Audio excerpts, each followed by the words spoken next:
Hi, Professor. My name is Arturo Solis, and I want to talk about the atomic bombs dropped in Japan in the World War II. And I want to share my opinion about supporting the Truman decision to drop the bomb, because the other alternative that we had in that time is the operation of downfall that consists in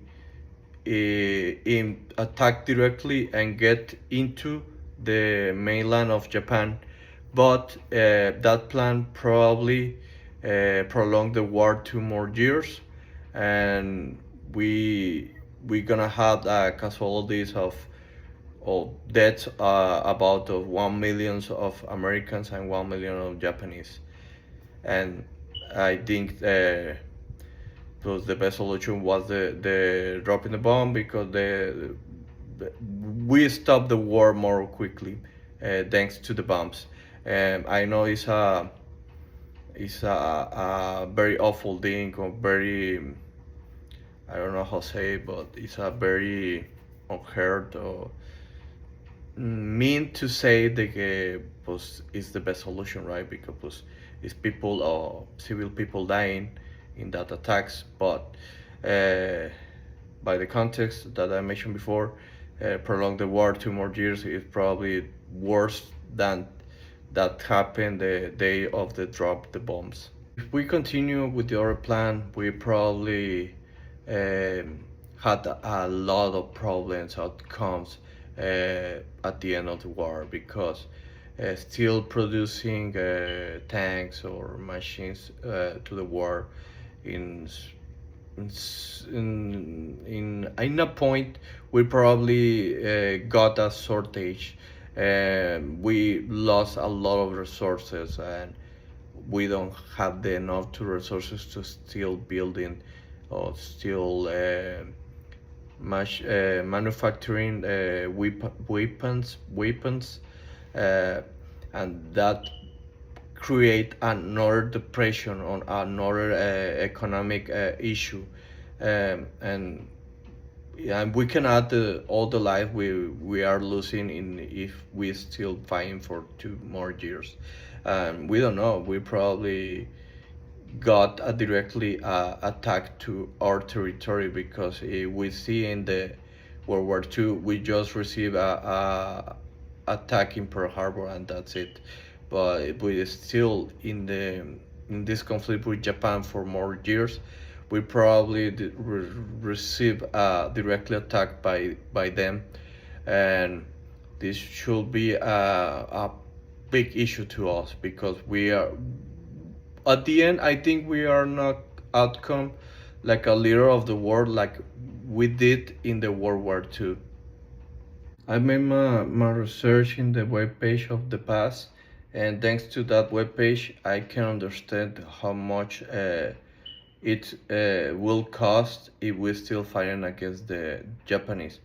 It could cost a lot of money, a lot of resources, and a lot of lives that we probably lost if we still fighting for 2 years more. We will probably win the war, but we know if we prolong the war 2 more years, or we will prolong the war 2 more years, the people will start to complain about the issues, of can generate a lot of issues, internal issues in the country, because uh, it's a lot of resources we probably lost, and a lot of money we probably lost, and mm, at the end we not get the same result that we got in the reality, because in the reality we got to be one of the leaders of the war. And if we still fighting for 2 years, we probably um, not get the same result, because the people are gonna be mad after the end of the war, and it could generate a lot of internal issues that would probably got another depression or Great Depression.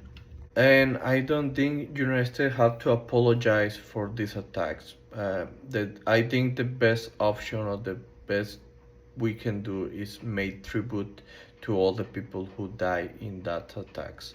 But we don't have to apologize because the circumstance pushed us to drop the bombs because the best solution or the best option that we have to stop the war and stop the people dying and stop the damage of every country is the Japanese surrender, and it's the only option that United States had to finalize this war quickly, and that's the reason I think we don't have to apologize. We just have to make a tribute because we know a lot of innocent people died in that attacks, but that had to happen to avoid more dies in the future. That's my opinion about this topic, and thank you thank you, professor, for listening me. And I'm sorry for my English. I try to do it better. If you don't understand in some point of video, please let me know, and I try to do it again and better. Thank you for everything, and have a good day.